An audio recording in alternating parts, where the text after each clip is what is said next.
ওনার সম্বন্ধে বলার আমি একটু ক্ষুদ্র মানুষ, আমার কোনো সেই সক্ষমতা নাই। তবুও আমি বলবো, ওনার সাথে আমি 2008 সাল থেকে এই 17 বছর খুব কঠিন সময়ে ওনার সাথে ছিলাম, বিপদে আপদে। আমরা ওনার আপোষহীন নেতৃত্ব, বিশেষ করে দুইটি বিষয়, সার্বভৌমত্ব রক্ষা এবং ইসলামিক মতলবোধে গণতান্ত্রিক একটা সমাজ গড়ে তোলা। আমরা যারা সশস্ত্র বাহিনীতে আছি, আমাদের মূল মন্ত্রও কিন্তু সে একই, দেশ রক্ষায় আমাদের প্রাণ দেওয়া। রিটায়ার্ড ফজলে আকবর, আজকে আমরা এখানে একত্রিত হয়েছি ম্যাডাম বেগম খালেদা জিয়া, যিনি ওনাকে আমরা চিনি আমাদের সেনাবাহিনীর ফার্স্ট লেডি হিসাবে, জেনারেল জিয়ার সহধর্মিণী হিসাবে, উনি সহধর্মিণী হিসাবে ওনাকে আমরা জেনারেল জিয়ার সহধর্মিণী হিসাবে পেয়েছি এবং পরবর্তীতে উনি খুব ক্রান্তি লগ্নে বিএনপির কর্ণধার হিসাবে বিএনপির হাল ধরেছিলেন।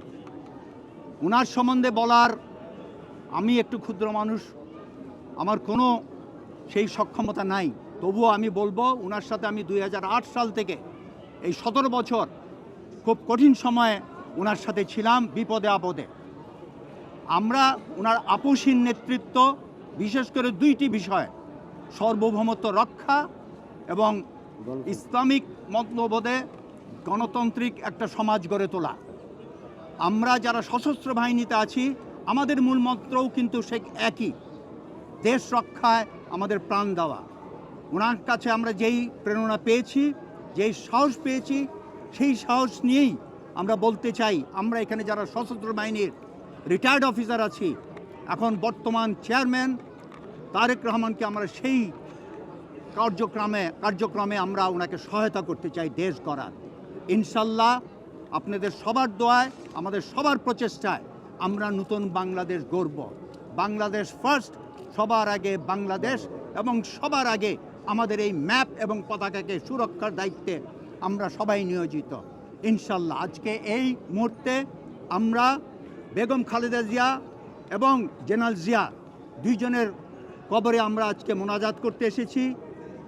আমরা আল্লাহর কাছে মাগফিরাত করছি, ওনাদের দুজনকে যেন বেহেশতের জান্নাতুল ফেরদৌসে সর্বশ্রেষ্ঠ স্থানে অধিষ্ঠিত করেন ইনশাআল্লাহ। আমিন আমিন। ধন্যবাদ।